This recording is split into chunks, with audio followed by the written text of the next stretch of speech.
Vayamos a Hebreos capítulo 2, versículos 5 al 9. Dice así la palabra del Señor.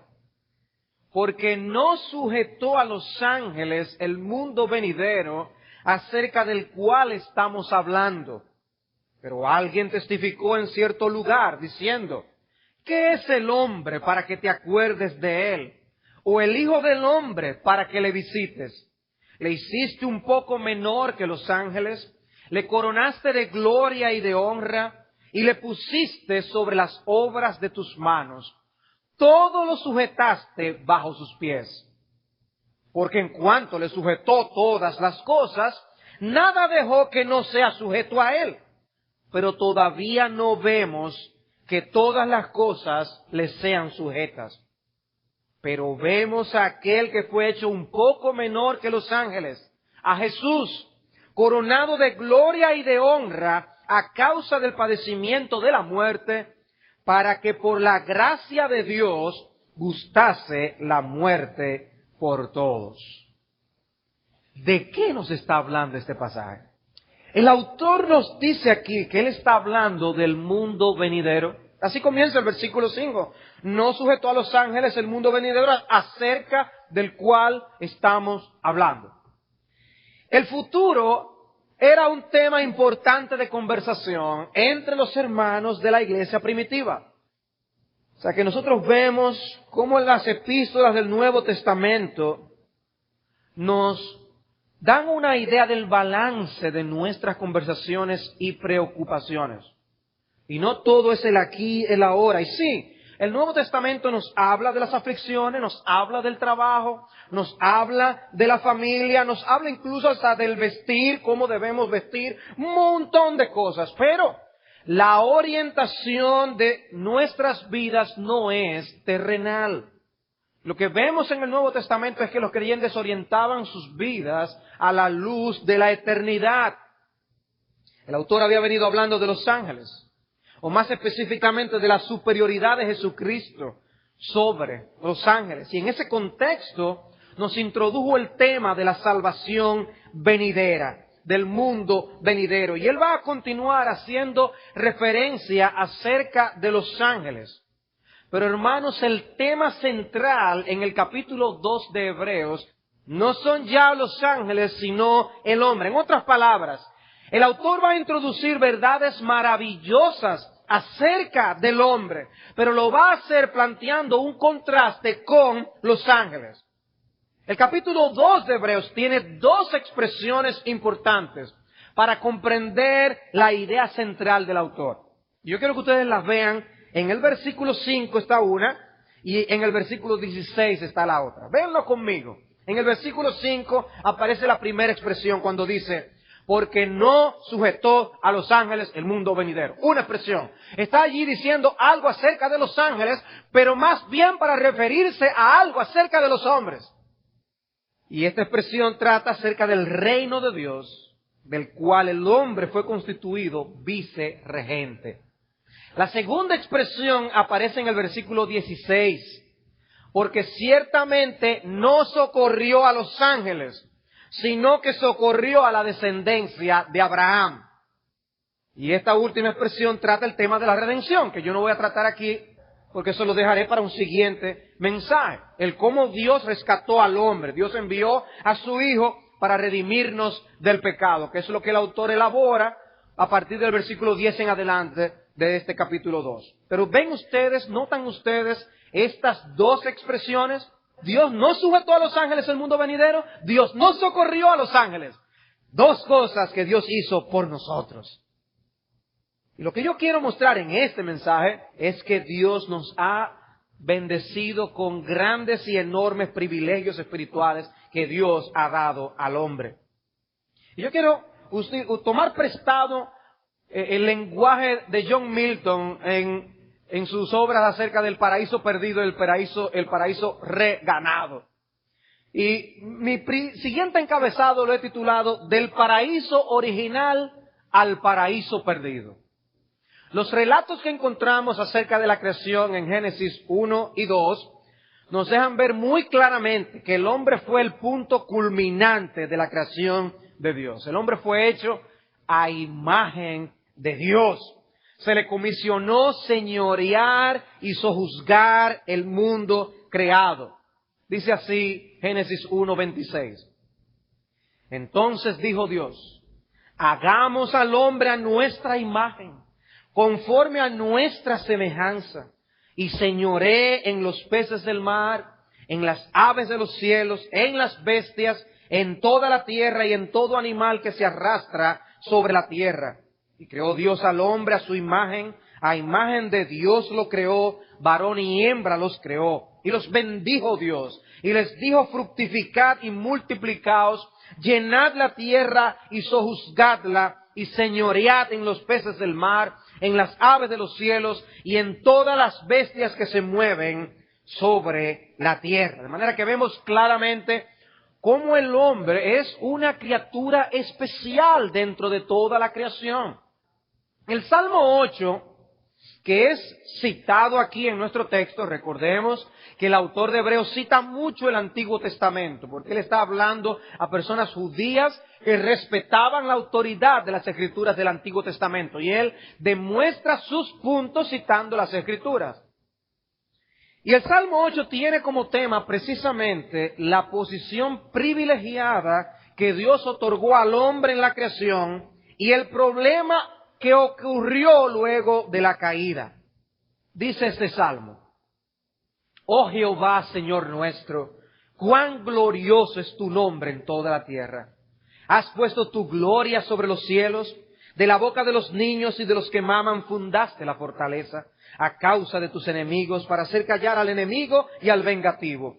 Cuando veo tus cielos, obra de tus dedos, la luna y las estrellas que tú formaste, digo: ¿qué es el hombre para que tengas de él memoria, y el hijo del hombre para que lo visites? Le has hecho poco menor que los ángeles y lo coronaste de gloria y de honra. Le hiciste señorear sobre las obras de tus manos.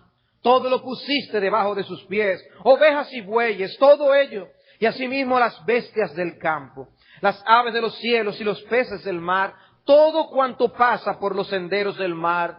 Oh Jehová, Señor nuestro, cuán grande es tu nombre en toda la tierra. Observen que el versículo 1, el versículo 8 al final, está estableciendo la grandeza de Dios, está mostrando que Dios es un Dios glorioso. El reflejo de su creación nos dice algo de quién Él es, pero Dios encomendó al hombre para que fuera un corregente, un vicerregente con Él de su creación. El final de la cita del Salmo 8 que hace el autor está en Hebreos 2:6. Todo lo sujetaste bajo sus pies. Ahí se queda el autor de los Hebreos. Y cuando comparamos esa declaración con la condición del mundo en la actualidad, la falta de control que el hombre tiene sobre la creación, nos damos cuenta de que algo anda muy mal. O sea, lo que Dios diseñó para que fuera una bendición para el hombre y para que el hombre ejerciera ese dominio, y lo que vemos en la realidad nos dice que hay un problema. Porque lo que Dios diseñó no es lo que se está cumpliendo hoy. La intención y el plan original que Dios tenía para el hombre está muy lejos de nuestra realidad. Porque en lugar de administrar la naturaleza para el bien de los hombres, lo que vemos tantas veces es al hombre siendo vencido por una naturaleza hostil. Vivimos en un mundo donde muchos mueren de hambre. Dice, el hombre debe gobernar para administrar los recursos, pero sin embargo, ¿qué está aconteciendo? Muchos mueren porque no tienen acceso a esos recursos. El hombre ejerce gran influencia, pero no tiene todas las cosas bajo sujeción. ¿Y por qué las cosas están como están? Por causa del pecado. Ese no era el plan de Dios. Y así Adán y Eva minimizaron el pecado y el impacto del pecado en sus vidas y en las generaciones siguientes. Pero los estragos están allí y los periódicos nos recuerdan todos los días que ellos pecaron y violentaron la ley y la palabra de Dios, y eso acarrea consecuencias. Nunca se imaginaron Adán y Eva que las cosas se iban a poner como han venido a ser. Y fueron expulsados del huerto. Ese paraíso original vino a ser un paraíso perdido. Pero permítanme hablar algo del paraíso perdido al paraíso restaurado. Y el punto de nuestro pasaje es que esta situación como está no se quedará así. Y eso tiene que ver mucho con nosotros. El hombre falló en su misión original. Dios le dio su comisión. El hombre no lo cumplió. Y lo que uno menos se imaginaría es que a ese mismo hombre que falló en su misión original es en cuyas manos Dios pondría el mundo venidero. O sea, Dios prometió enviar a un redentor. Dios prometió que alguien vendría descendiente de la mujer, lo prometió en Génesis 3. Y que Él vendría a resolver el caos en el que nosotros nos encontramos. Hay relación entre lo que ocurrió en Génesis 3 y el estado en que quedó el mundo y la posición de la caída del hombre a causa del pecado, por un lado, con la victoria de la que nosotros leemos al final del libro de Apocalipsis y los cielos nuevos y la tierra nueva. ¿De qué trata la historia de la redención? No se trató ese libro de poner en términos sencillos esa historia de la redención. Que hay una hilación que va de principio a fin en las Sagradas Escrituras.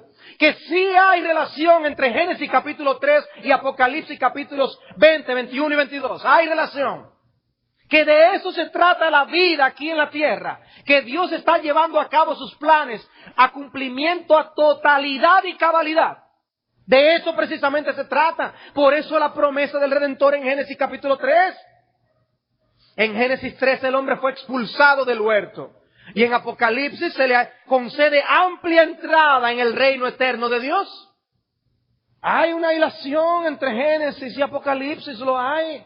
En Génesis 2:9 leemos cómo Dios puso el árbol de la vida a disposición del hombre. Y después de la caída Dios le impidió acercarse a éste. Y dijo Jehová Dios, y aquí el hombre es como uno de nosotros, sabiendo el bien y el mal. Ahora pues que no alargue su mano y tome también del árbol de la vida y coma y viva para siempre. Y lo sacó Jehová del huerto del Edén para que labrase la tierra de que fue tomado. Echó pues fuera al hombre y puso al oriente del huerto de Edén querubines y una espada encendida que se revolvía por todos lados para guardar el camino del árbol de la vida. Echado fuera. Fuera de la presencia de Dios y fuera de la oportunidad de comer del árbol de la vida. Pero en Apocalipsis 22:2 leemos, en medio de la calle de la ciudad y a uno y otro lado del río estaba el árbol de la vida que produce 12 frutos, dando cada mes su fruto, y las hojas del árbol eran para la sanidad de las naciones. Y en 22:14, bienaventurados los que lavan sus ropas para tener derecho al árbol de la vida y para entrar por la puerta de la ciudad. El problema descrito en Génesis es solucionado en Apocalipsis. En Génesis 3 leemos de las maldiciones que recayeron sobre la tierra por causa del pecado. Y en Apocalipsis 22:3 dice, y no habrá más maldición. No hay relación. En Génesis 3 vemos cómo el hombre abdicó de sus funciones como vicerregente de la creación. En lugar de sojuzgar con visión y con sabiduría, él mismo ha contribuido con la destrucción de su propio hábitat. Adán no supo ejercer debidamente su autoridad. Y Dios lo llamó a cuentas por su mala administración. Y en Apocalipsis 22, versículo 5 dice, no habrá allí más noche y no tienen necesidad de luz de lámpara ni de luz del sol, porque Dios el Señor los iluminará y reinarán por los siglos de los siglos. Adán no pudo, pero Jesús lo resolverá. Hay relación, hermanos, entre Génesis 3 y el final del libro de Apocalipsis. En el medio lo que encontramos en toda la historia de las Escrituras es esa historia de la redención, la forma como Dios nos lleva desde A hasta B. Esa es la historia de las Escrituras. El rol de los redimidos en el mundo venidero es un rol de liderazgo y de autoridad. Y nos has hecho para nuestro Dios reyes y sacerdotes y reinaremos sobre la tierra. Apocalipsis 5:10. Apocalipsis 26, bienaventurado y santo el que tiene parte en la primera resurrección. La segunda muerte no tiene potestad sobre estos, sino que serán sacerdotes de Dios y de Cristo y reinarán con Él 1000 años, que tiene el mismo significado.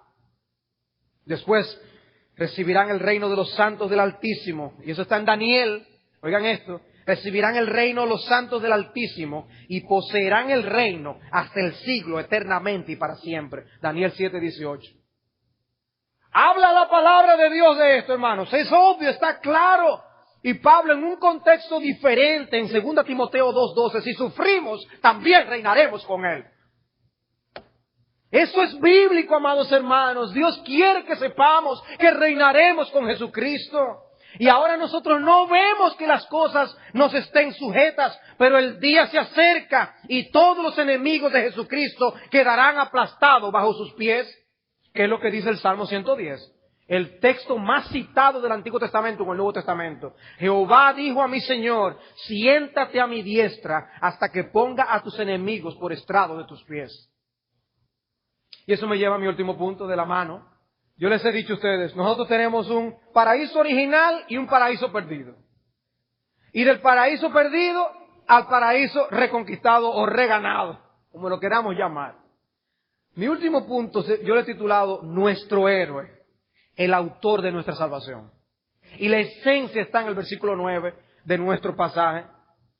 Pero vemos a aquel que fue hecho un poco menor que los ángeles, a Jesús, coronado de gloria y de honra a causa del padecimiento de la muerte, para que por la gracia de Dios gustase la muerte por todos. Porque convenía a aquel por cuya causa son todas las cosas, y por quien todas las cosas subsisten, que habiendo de llevar muchos hijos a la gloria, perfeccionase por aflicciones al autor de la salvación de ellos. Y leí a propósito hasta el versículo 10, para tomar prestado esta declaración acerca de Cristo como el capitán de nuestra salvación, el pionero de nuestra salvación, el autor de nuestra salvación. ¿Quién está arreglando el tremendo lío en el que nos hemos metido?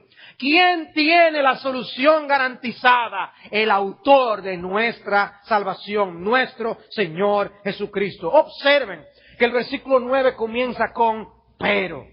El hombre no cumplió, el hombre cayó. No vemos que las cosas le estén sujetas, pero Jesucristo va a resolver ese problema. Eso es lo que está diciendo ese texto.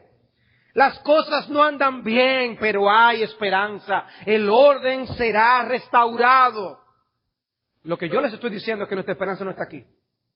Lo que yo les estoy diciendo es que nuestra esperanza está en la gloria, hermano. O sea que si anhelamos vivir en un lugar donde no habrá pecado, el anhelo está bueno, pero que no es aquí. Es allá.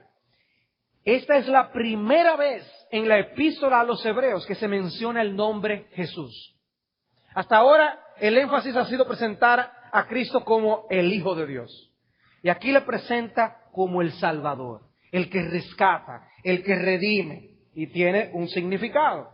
Vemos a aquel que fue hecho un poco menor que los ángeles. ¿Y por qué el uso de esa expresión? ¿Por qué no lo dice como más claro? Bueno, él viene hablando de los ángeles. Él está diciendo algo acerca de los ángeles. Y en ese contexto él dice, vemos a alguien que fue hecho menor que los ángeles, que es el lenguaje que usa el Salmo 8 que está citando. Y lo cita, hermanos, mostrando por un lado que el texto del Salmo 8 tiene un significado particular del Salmo en su contexto general, pero una aplicación especial en la persona de nuestro Señor Jesucristo. El hombre es llamado en ese Salmo Hijo del Hombre. Hijo del Hombre es un título que también se explica a Cristo de una manera mesiánica. De manera que está usando el Salmo para hablar de nosotros los hombres en sentido general, pero luego para hablar de alguien de entre los hombres que resolvió el problema. Alguien que se hizo como nosotros para resolver el problema. De manera que esta expresión fue hecho un poco menor que los ángeles. Nos dice algo acerca del estado preencarnado de Jesús y de su encarnación. Hubo un tiempo en el que Él no era hombre. Moraba en su gloria eterna como el preexistente Hijo de Dios. No era como uno de nosotros. Fue hecho uno de nosotros. Fue hecho un poco menor que los ángeles. Los ángeles no tienen las limitaciones nuestras con respecto a cuerpo. Ellos no se cansan. Ellos no están sujetos a las leyes de la gravedad. El poder que despliegan las Escrituras es impresionante. Y dice, aquí vemos al hombre que fue hecho un poco menor que los ángeles. Jesús, por amor a nosotros, estuvo dispuesto a ser hecho un poco menor que los ángeles. Con toda la dignidad con que fue creado, el hombre es un poco menor que los ángeles. Ahora, lo magnífico en cuanto a nuestro Señor Jesucristo es que el creador de los ángeles fue hecho un poco menor que los ángeles. Así lució nuestro Redentor. No se confundan, Jesús pudo lucir como un simple hombre, pero Él no es así. Él es Dios y hombre a la vez. Pero hermanos, Él no siempre fue hombre. Él fue hecho hombre. Dios el Padre le hizo hombre para socorrer a los hombres. Y esa era parte del maravilloso plan de redención. Ahora, el texto cita la Septuaginta, la traducción griega del hebreo, y la expresión que usa es más bien, Él fue hecho por un poco de tiempo, un poco menor que los ángeles. Ese es el énfasis. Y la idea es mostrar que esa humillación en Cristo fue temporal. Temporal para venir y morir por su pueblo. Fue una condición de humillación que no duró para siempre. Por eso luego el texto dice, vemos a Jesús coronado de gloria y honra. Pasa de ser alguien hecho un poco menor que los ángeles a ser alguien coronado de honra y gloria. Y Apocalipsis nos ofrece una descripción, pero queda velada por nuestra limitación para comprender lo que todo ese lenguaje simbólico implica. Jesús está lleno de gloria y de honra. Imagínense a Dios el Padre coronando a su Hijo Jesucristo de gloria y de esplendor. Nosotros no lo podemos entender, amados hermanos. Ese es mi punto. La coronación suprema de la que Jesús fue objeto fue a causa de la obra expiatoria realizada para nosotros. Oigan esto ahora. Dice que Él fue coronado de gloria y honra a causa del padecimiento de la muerte, para que gustase por la gracia de Dios la muerte por todos. ¿Ustedes están viendo lo que eso significa? Ese versículo está hablando de la obra expiatoria de Cristo, el padecimiento de su muerte. Muerte en lugar de otro, muerte sustitutiva por otros. Y dice el texto que por eso que Él hizo, Dios el Padre lo coronó. Encarnación, muerte, glorificación. El mismo pensamiento de Filipenses capítulo 2 se despojó a sí mismo, tomando forma de siervo, hecho semejante a los hombres, y estando en la condición de hombre, se humilló a sí mismo, haciéndose obediente hasta la muerte y muerte de cruz. Por lo cual Dios también le exaltó hasta lo sumo y le dio un nombre que es sobre todo nombre, para que en el nombre de Jesús se doble toda rodilla de los que están en los cielos y en la tierra y debajo de la tierra, y toda lengua confiese que Jesucristo es el Señor, para gloria de Dios Padre. Hay una relación entre esa coronación y lo que Él hizo a nuestro favor. Hermanos, ¿qué debe producir y provocar eso en nosotros? El texto de Filipenses dice que las rodillas de los hombres que vean al Cristo en toda su magnificencia no podrán quedarse derechas. Esas rodillas no podrán quedarse derechas. Las espaldas de los hombres que hoy no se quieren postrar ante nuestro Señor Jesucristo, finalmente se doblegarán. Eso es lo que está diciendo Filipenses. Esto es sencillamente impresionante. Debemos ver este mundo por lo que es y por lo que será. El mundo pasa y sus deseos. Y no debemos ver únicamente con nuestros ojos físicos. Tenemos que aprender a vivir con los ojos de la fe. Andamos por fe y no por vista. No ignoréis, amados hermanos, esto, que para el Señor un día es como 1000 años, y 1000 años como un día. Y nos entretenemos y perdemos de vista la noción del tiempo, y nosotros empezamos a vivir como mundanos, empezamos a vivir con nuestros intereses solamente aquí en la tierra, y nuestras preocupaciones son de gente mundana, y no entendemos que el plan de Dios se está llevando a cabo desde hace miles de años, que Él está cumpliendo su promesa, y que algún día reinaremos con Él. No perdamos, pues, nuestra esperanza. En Josué hay un texto interesante que fácilmente pasamos por alto. Dice, por mucho tiempo tuvo guerra Josué. Uno lee la historia de Josué y uno dice, no, eso pasó en unos meses. Conquistaron toda Canaán. No, dice que pasaron muchos años, pasó mucho tiempo, algunos calculan que tomó 5 años. Dice el comentarista Ralph Davis, la conquista fue un proceso largo, agotador, exigente. Josué 2:11 tiene el acierto de proporcionarnos los momentos más destacados, pero no debemos pensar que se tratara simplemente del trabajo de un largo y caluroso verano. Israel ya lo sabía porque Yahvé se lo había dicho. Desde luego el poder de Dios estaba actuando, pero de una manera que requería perseverancia, tenacidad por parte de su pueblo. Y nosotros vemos los días y los años pasar, y las aflicciones se multiplican, y nuestros problemas, y perdemos de vista las promesas que Dios nos ha dado de un mundo venidero. Y empezamos a vivir para y nos cansamos, y no tenemos paciencia. Y por eso el libro de Hebreos dice, aún un poquito, y el que ha de venir vendrá, y no tardará, no nos cansemos. Sigue perseverando, amado hermano, no te canses. Sigue buscando más y más de Cristo. Sigue buscando más y más del cielo. Vive para la gloria de Dios. Cada día reinaremos con Él. No te canses, del que ha de venir vendrá. Comportémonos dignamente del llamado que hemos recibido de nuestro Creador y nuestro Redentor. Pero el destino de los malos es distinto. Dice Proverbios, no habrá futuro para el malo. Si tú decides permanecer del lado de los enemigos de Jesucristo, el mismo Salmo 8 que el autor cita aquí, dice que tú te las verás con Él. Y tú sufrirás las consecuencias de constituirte en enemigo del Altísimo. ¿Y qué será de ti